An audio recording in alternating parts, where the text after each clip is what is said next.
রাতের অন্ধকারে কখনো কি মনে হয়েছে জীবনটা ঠিক মতো চলছে না?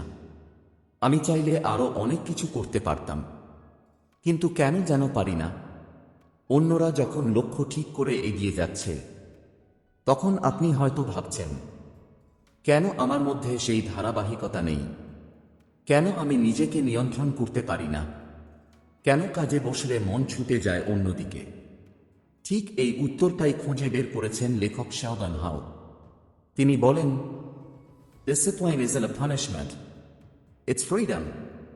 শৃঙ্খলা মানেই বাধা নয়, এটা হলো সেই গুপ্ত চাবি যা খুলে দেয় আপনার ভবিষ্যতের দরজা। আর আজ এই অডিও বুকে আপনি শিখতে চলেছেন কিভাবে সময়কে নিয়ন্ত্রণ করতে হয়, কিভাবে প্রোডাক্টিভ হতে হয়, কিভাবে আলসেমিকে পরাজিত করতে হয়, আর কিভাবে মনোযোগ ধরে রেখে জীবনে সত্যিকার জিনিসগুলো অর্জন করা যায়। এটাই আপনার নতুন শুরুর দিন, এটাই আপনার ডিসিপ্লিন ভার্সনের জন্ম মুহূর্ত। চলুন শুরু করি। অধ্যায় 1, শৃঙ্খলার আসল সত্য, নিজেকে জেতার প্রথম পাঠ। রাতের নরম আলোয় জানালার পাশে বসে থাকা এক মানুষ। তার নাম রাহুল। স্বপ্ন ছিল বড়, ইচ্ছে ছিল আরো বড়, কিন্তু জীবন এগোচ্ছিল না।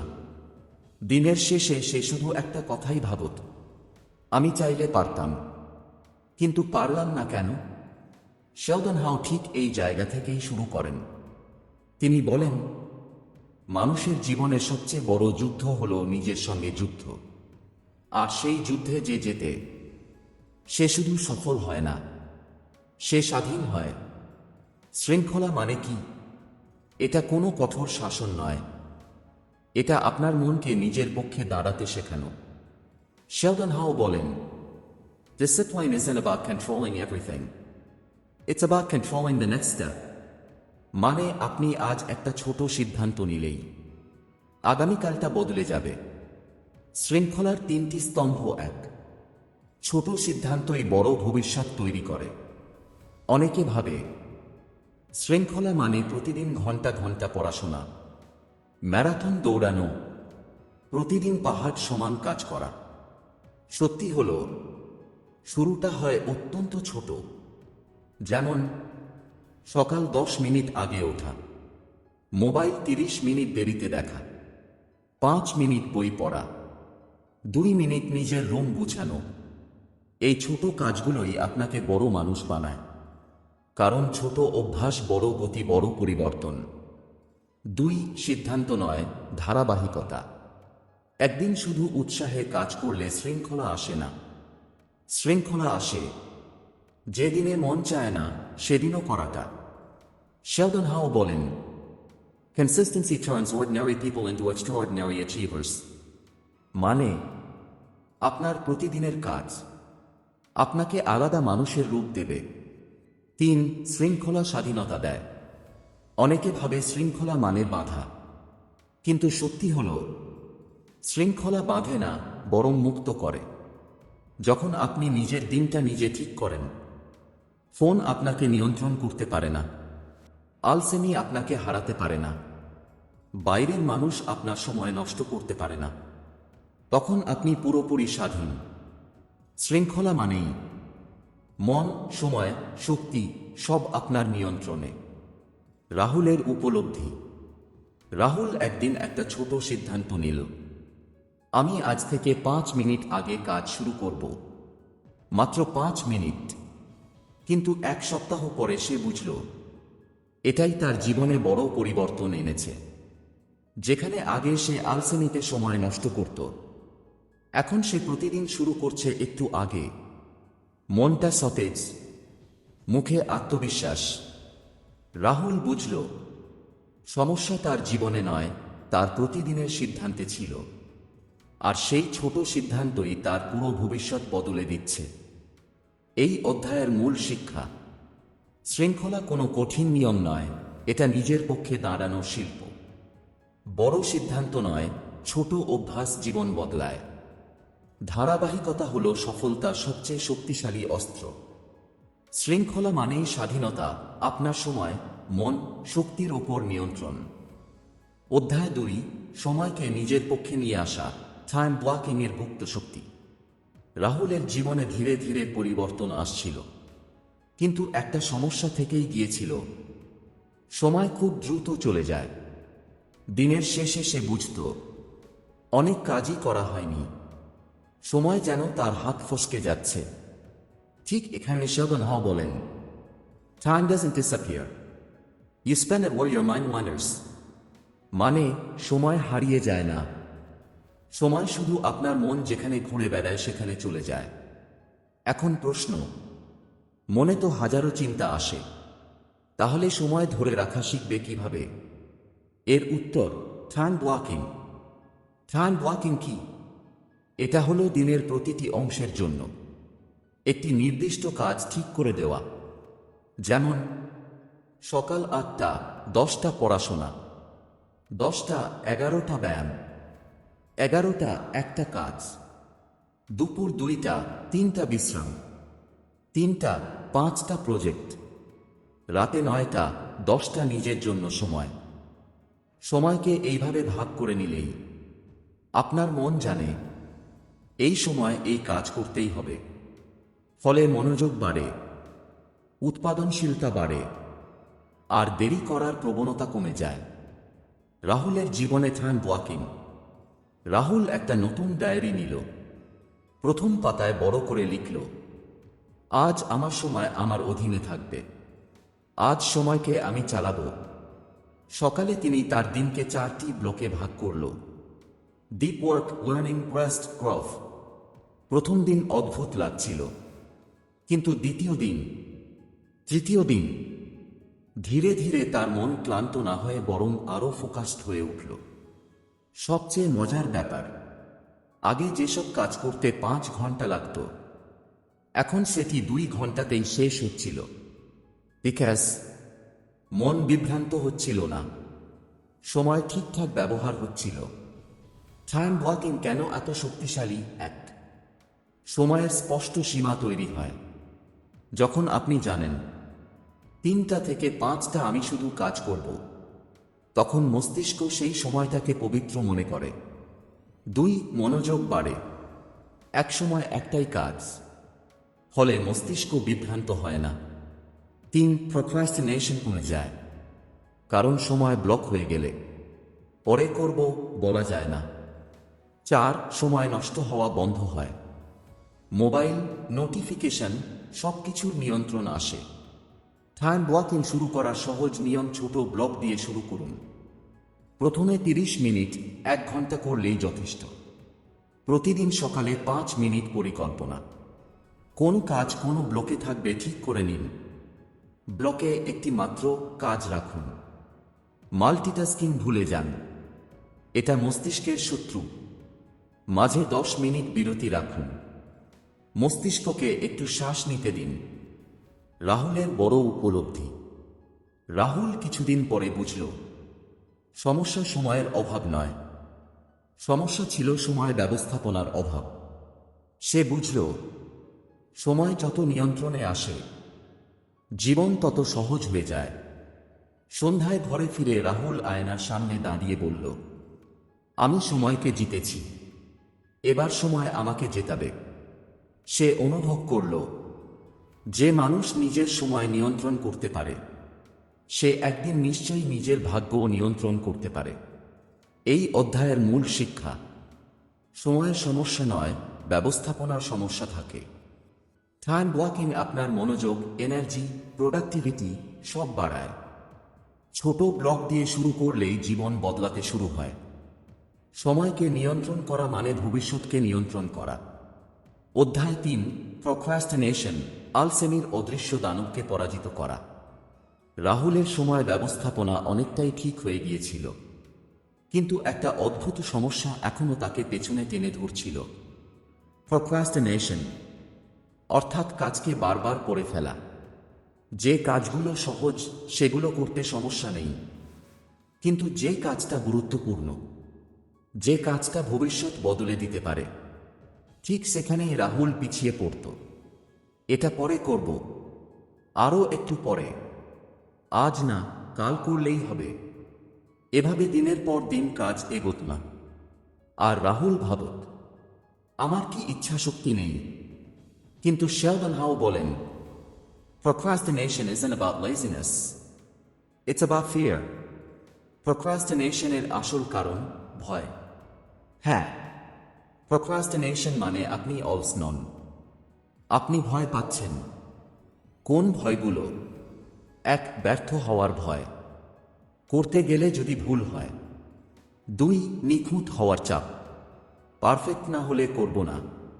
3. কোথা থেকে শুরু করব এই ভয়, শুরুটা এত বড় লাগে। 4. মস্তিষ্কের স্বাভাবিক প্রতিরোধ, নতুন কাজ অস্বস্তি, মস্তিষ্ক অস্বস্তিতে যেতে চায় না। এই সব ভয় একসাথে একটা অদৃশ্য দানব তৈরি করে, তার নাম প্রক্রাস্টিনেশন। শেলডন হাউয়ের magic rule, the 5 minute rule. এই দানবকে হারানোর সবচেয়ে শক্তিশালী অস্ত্র হল 5 মিনিটের নিয়ম। নিয়মটা সহজ।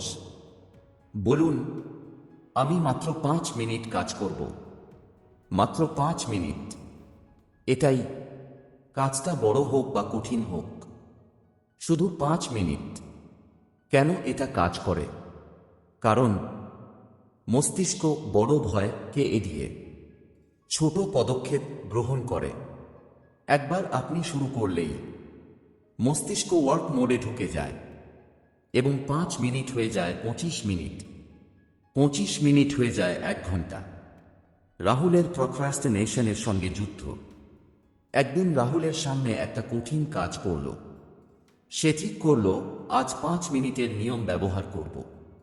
সে চেয়ারে বসল, দম নিল, ঘড়িতে সময় দেখল। আমি মাত্র 5 মিনিট কাজ করব। 5 মিনিট পার হল। রাহুল থামল না, সে ডুবে গেল কাজে।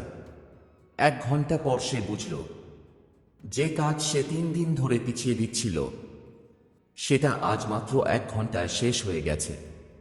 সেদিন রাতে রাহুল মনে মনে বলল, সমস্যা ছিল কাজে নয়, সমস্যা ছিল শুরুতে। প্রক্রাস্টিনেশন দূর করার আরও 4টি শক্তিশালী কৌশল। 1. কাজকে ছোট অংশে ভাগ করুন। পুরো বই লিখব, এটা বড় কাজ। 1 পেজ লিখব, এটা সহজ। 2. এনভায়রনমেন্ট ট্রাইগার তৈরি করুন। মোবাইল নেই, নোটিফিকেশন নেই, একটা পরিষ্কার টেবিল। এই পরিবেশ আপনাকে কাজের মোড়ে ঢুকিয়ে দেয়। 3. নিজেকে প্রশ্ন করুন, আমি এখন যে কাজটাকে পিছিয়ে দিচ্ছি, ওটা কি আমার ভবিষ্যতের দরজা খুলবে? এই প্রশ্নটি আপনাকে সামনে এগিয়ে নেবে। 4. নিজেকে ছোট পুরস্কার দিন।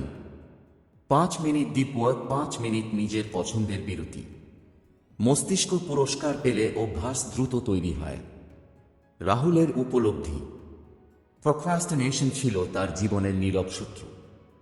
আজ সে সেই শত্রুকে মুখোমুখি দেখল আর বুঝল, এটা অলসতা নয়, এটা ভয়, এটা নিজের সাথে কথোপকথন। আর সে ভয়কে হারানোর প্রথম অস্ত্র হল ছোট শুরু। আজ থেকে রাহুল পিছিয়ে যাবে না। সে জানে, একবার শুরু হলেই কাজ শেষ হবেই। শুরুটাই শক্তি। এই অধ্যায়ের মূল শিক্ষা, প্রক্রাস্টিনেশন ভয়, অস্বস্তি। 5 মিনিটের নিয়ম কাজের শুরুতে বিস্ময় সৃষ্টি করে। কাজকে ছোট অংশে ভাগ করলেই মনোভাব বদলে যায়। প্রক্রাস্টিনেশন দূর করা মানে নিজের ভয়কে জেতা। অধ্যায় 4, মনোযোগ, ডিপ ওয়ার্কের অদৃশ্য শক্তি। রাহুল এখন অনেকটাই বদলে গেছে।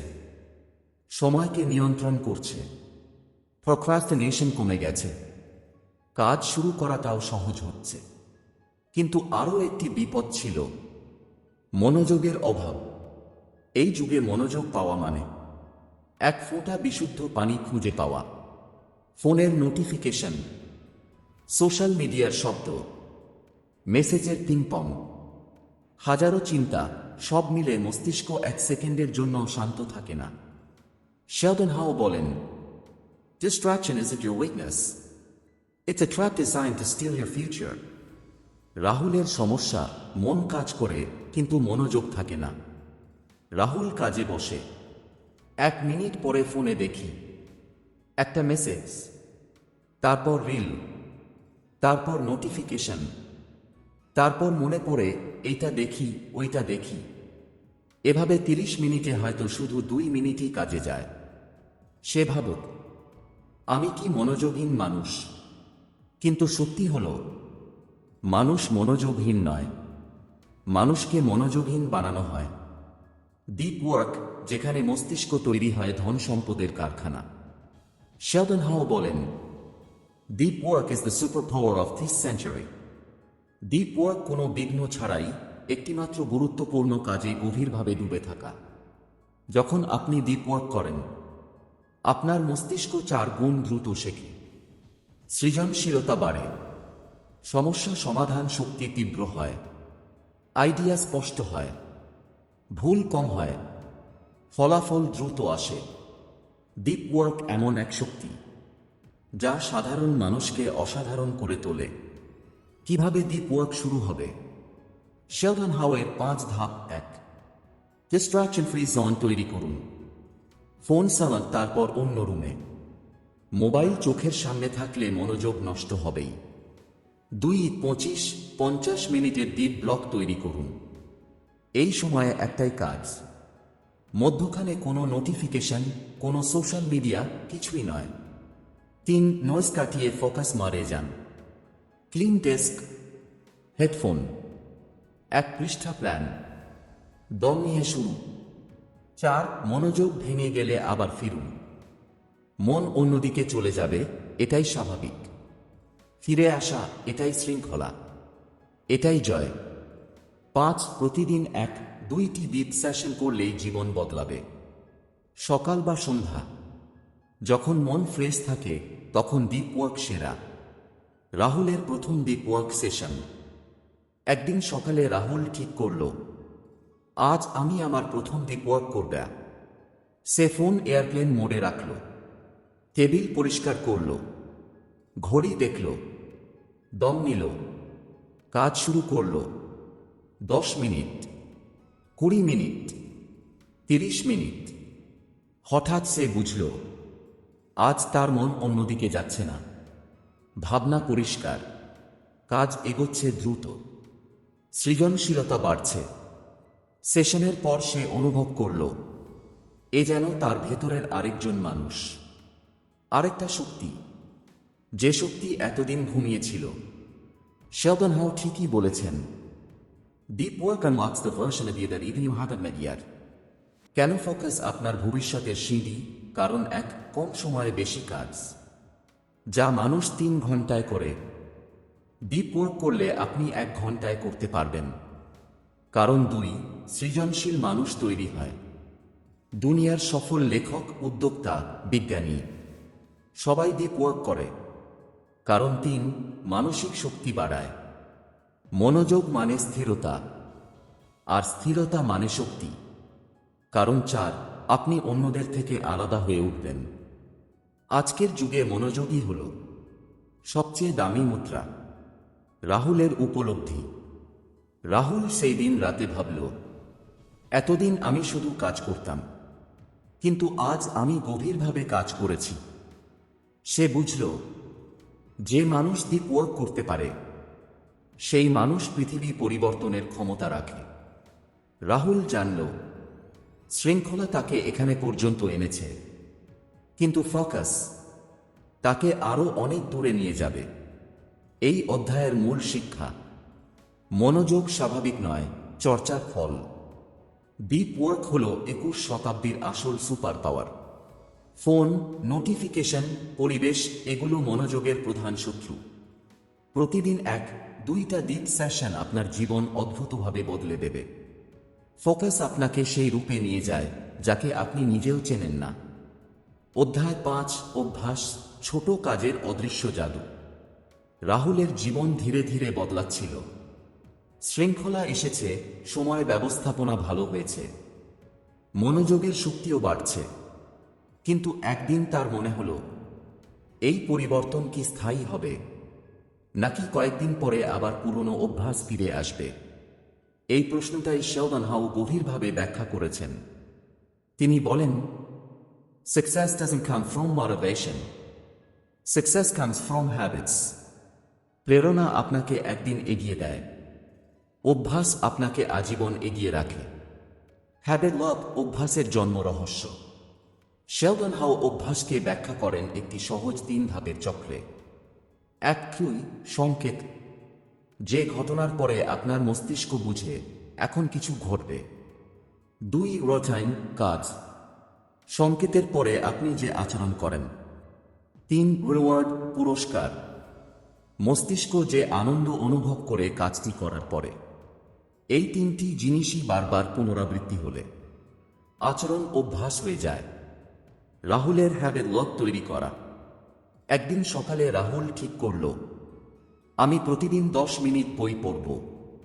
কিন্তু সে জানত শুধু সিদ্ধান্ত নিলে হবে না, অভ্যাস চাই। সে নিজের হ্যাবিট লব বানালো। সংকেত, সকালে চা তৈরি করা। রুটিন, কাজ, চায়ের কাপ হাতে 10 মিনিট বই পড়া। রিওয়ার্ড, পুরস্কার, শান্ত লাগা, নিজের উপর গর্ব। মাত্র 10 মিনিট। কিন্তু 10 দিনের পর রাহুল বুঝল এটা আর জোর করে করা লাগে না, এটা স্বাভাবিক হয়ে গেছে, অভ্যাসে পরিণত হয়েছে। অভ্যাস এমন শক্তিশালী যে আপনি না করলেও মন খারাপ লাগে। শেলডন হাউয়ের 4টি habit formula. 1. Make it obvious, পরিষ্কার রাখুন। অভ্যাস যদি চোখের সামনে থাকে আপনি ভুলবেন না। যেমন বই পড়ার অভ্যাস চাইলে বইটি টেবিলে খুলে রাখুন। 2. মেক ইট ইজি, সহজ রাখুন। শুরু করুন অত্যন্ত ছোটভাবে, 10 মিনিট, 5 মিনিট, এমনকি 2 মিনিট হলেও চলবে। 3. মেক ইট অ্যাট্রাক্টিভ, আকর্ষণীয় করুন। কাজটির সাথে এমন কিছু যুক্ত করুন যা করতে আপনি ভালোবাসেন, যেমন চায়ের সঙ্গে বই পড়া বা মিউজিকের সঙ্গে 5 minute workout. 4. Make it rewarding, পুরস্কার দিন। কাজ শেষে নিজেকে ছোট আনন্দ দিন। এটা মস্তিষ্ককে পুনরাবৃত্তির জন্য উৎসাহিত করে। কেন ছোট অভ্যাস জীবন বদলায়? 1. ছোট জিনিস সহজে করা যায়, অতিরিক্ত চাপ থাকে না। 2. ছোট অভ্যাস বারবার করলে পরিচয় বদলে যায়। শেলডন হাউ বলেন, you become what you repeatedly do. আপনি যদি প্রতিদিন 10 মিনিট বই পড়েন আপনি একজন পাঠক হয়ে উঠবেন। আপনি যদি প্রতিদিন 5 মিনিট হাঁটেন আপনি একজন স্বাস্থ্যবান মানুষ হয়ে উঠবেন। 3. ছোট অভ্যাস বড় পরিবর্তনের গতি তৈরি করে। একটি ছোট ঢেউই সমুদ্রের মাঝখানে বড় ঢেউ সৃষ্টি করে। রাহুলের বড় উপলব্ধি। একদিন রাতে রাহুল তার পুরনো জীবনের কথা ভাবছিল। সেই দিনগুলোতে সে কল্পনাও করতে পারত না যে সে বই পড়বে, সময় নিয়ন্ত্রণ করবে, মনোযোগ ধরে রাখবে। কিন্তু এখন সবকিছু বদলে গেছে। আর সেই পরিবর্তনের জন্ম বিশাল কোনো সিদ্ধান্ত থেকে নয়, বরং ছোট নীরব অভ্যাস থেকে। রাহুল আয়নার সামনে দাঁড়িয়ে বলল, আমি আজ যে অভ্যাস বেছে নেব কাল আমি সেই মানুষ হয়ে উঠব। এটাই ছিল সত্যি কথা, এটাই ছিল তার ভবিষ্যতের চাবি। এই অধ্যায়ের মূল শিক্ষা, অভ্যাস করতে মোটিভেশন নয়, সিস্টেম দরকার।